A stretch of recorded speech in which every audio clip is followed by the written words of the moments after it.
ಖ್ಯಾತ ಡ್ರಮ್ಮರ್ ಶಿವಮಣಿಗೆ ಕರಾವಳಿಯ ಬಗ್ಗೆ ಅದೇನ್ ಸೆಳೆತವೋ ಗೊತ್ತಿಲ್ಲ. ಮತ್ತೆ ಶಿವಮಣಿ ಉಡುಪಿಗೆ ಭೇಟಿ ನೀಡೋ ಮೂಲಕ ಶ್ರೀಕೃಷ್ಣನ ಸನ್ನಿಧಿಯಲ್ಲಿ ಡ್ರಮ್ಸ್ನ ನಿನಾದ ಹರಿಸಿದ್ದಾರೆ.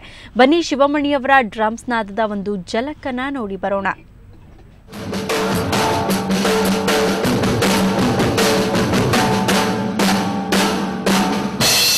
ಖ್ಯಾತ ಡ್ರಮ್ಮರ್ ಶಿವಮಣಿ ತಮ್ಮ ತಾಯಿಯೊಂದಿಗೆ ಉಡುಪಿಗೆ ಭೇಟಿ ನೀಡಿ ಶ್ರೀಕೃಷ್ಣನ ದರ್ಶನ ಪಡೆದರು.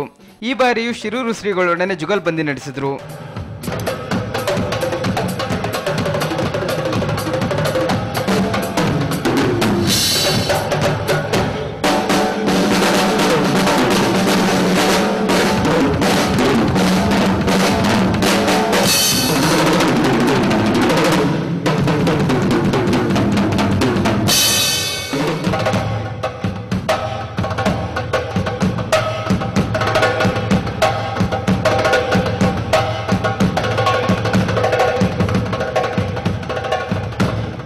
ಶಿವಮಣಿ ಹಾಗೂ ಶಿರೂರು ಶ್ರೀಗಳ ನಡುವೆ ಗುರು ಶಿಷ್ಯ ಸಂಬಂಧಕ್ಕೂ ಮೀರಿದ ಗೆಳೆತನವಿದ್ದು, ಈ ಪವಿತ್ರ ಗೆಳೆತನಕ್ಕೆ ಮನಸೋತಿರುವ ಶಿವಮಣಿ ಉಡುಪಿಯಲ್ಲಿ ಕಲಾಶಾಲೆ ಪ್ರಾರಂಭಿಸುವ ಇಚ್ಛೆ ವ್ಯಕ್ತಪಡಿಸಿದ್ದಾರೆ.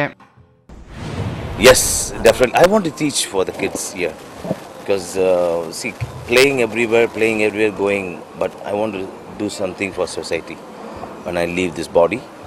So in the future, I'll come in here and I'll just give a workshop. I'll show the technique for the kids. ಇನ್ನು ಈ ವಿಶಿಷ್ಟ ಕಾರ್ಯಕ್ರಮದ ಬಗ್ಗೆ ಕಲಾವಿದ ಸಿಹಿ ಕೈ ಚಂದ್ರು ಹೇಳಿದ್ದಿಷ್ಟು. ಎರಡು ನನ್ನ ಸೌಭಾಗ್ಯ ಇವತ್ತು, ಬಯಸದೇ ಬಂದ ಭಾಗ್ಯ ಅಂತಾರಲ್ಲ ಹಾಗೆ, ಅದು ಹತ್ತಿರದಿಂದ ನೋಡೋದು ಮತ್ತು ಇಷ್ಟು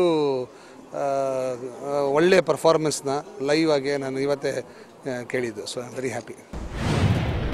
ನಾಡಿನ ಜನತೆಗೆ ದಸರಾ ಹಬ್ಬದ ಶುಭಾಶಯ ತಿಳಿಸಿದ ಶಿವಮಣಿ ಉಡುಪಿಯನ್ನು ತನ್ನ ಎರಡನೇ ಮನೆ ಅಂದ್ರು. ಕೊಲ್ಲೂರು ಮೂಕಾಂಬಿಕೆ ಸನ್ನಿಧಿಯಲ್ಲಿ ವಿಶೇಷ ಪೂಜೆ ಸಲ್ಲಿಸಿ ಶಿವಮಣಿ ವಾಪಸ್ಸಾಗಲಿದ್ದಾರೆ.